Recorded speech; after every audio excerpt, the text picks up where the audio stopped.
How to use DeFi the right way. This latest guide can help. This latest report is a guide to help the next generation of cryptocurrency users and veterans alike in the ways of decentralized finance. Research. Join us on social networks. The cryptocurrency market saw an explosion of growth during the 2021 decentralized finance DeFi summer and increased fear of missing out FOMO, which drove prices of Bitcoin, BTC, and much of the cryptocurrency market to all-time highs. During that time, the total value locked (TVL) across DeFi rose to nearly $180 billion before crashing down to earth.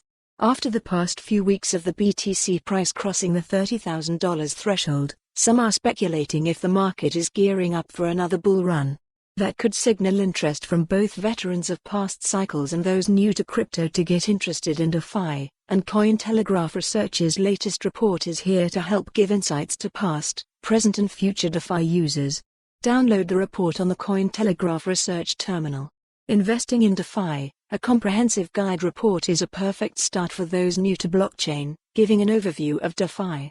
Throughout the report are links and references to all the useful resources and tools to help individuals conduct their own due diligence before investing in anything. Cointelegraph Research and Cointelegraph Markets Pro collaborated on several areas of the report to bring tips and tricks to help DeFi users with fundamental analysis to help mitigate the risks associated with investing in cryptocurrencies. Follow the URL for the full article. For more on this story, visit the news article link.